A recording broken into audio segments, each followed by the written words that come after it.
प्रभाग क्रमांक 30, गणेश नगर, वडाळा गाव परिसरात मुसळधार पावसामुळे मोठ्या प्रमाणावर पाणी साचले आहे.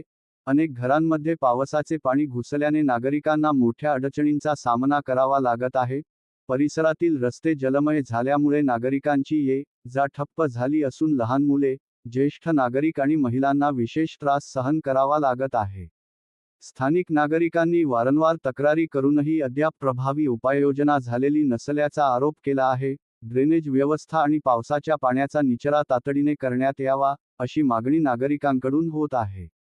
देज न्यूज मराठीच्या माध्यमातून नाशिक महानगरपालिकेला आवाहन करण्यात येत आहे की, या बातमीची तातडीने दखल घेऊन गणेश नगर, वडाळा गाव परिसरातील साचलेल्या पाण्याचा निचरा करावा, बाधित नागरिकांना दिलासा द्यावा आणि भविष्यात अशा परिस्थितीची पुनरावृत्ती होणार नाही यासाठी कायमस्वरूपी उपाययोजना कराव्यात.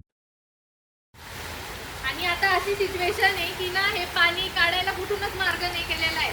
आमच्या इथले नगरपालिकेवाले सर्व लोक येतात, बघता, म्हणतात की हा जाईल पाणी, पण काही जात नाही आणि कोणी येत नाही.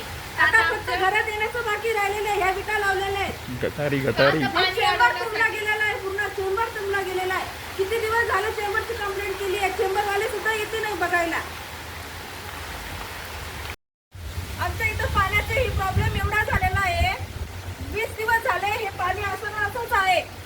आणि मागच्या वेळेस सुद्धा हे असंच पाणी साचलं होतं, तेव्हा ते अधिकारी आले, मोठे मोठे अधिकारी येऊन गेले, आले आणि फक्त बघून गेले. आणि कसं पाणी, आता हा पाऊस चालू आहे आणि हे एवढा प्रॉब्लेम चालू आहे. आमच्या घरामध्ये लेडीज आहे, डिलिव्हरीचा टाइम आहे, तेव्हा कसं करणार? नाव सांगा, नाव गणेश नगर वडाळा गाव या साईडचं आहे हे सगळं काही. हे तुम्हीच बघा, इथं एवढं पाणी साचलेलं आहे, लोकांना येण्या जाण्याची फजिती झालेली आहे. 20 दिवसापासून घरात पाणी गेलंय. तुम्हाला ते पूर्ण घरातले पूर्ण लोक येऊन गेले, फोटो काढून गेले, काय आले नाही, काय केलं नाही. आमची हीच विनंती आहे, कोणीतरी तात्काळ यावं आणि हे घरातच जाण्याचं पाणी बाकी राहिले बस.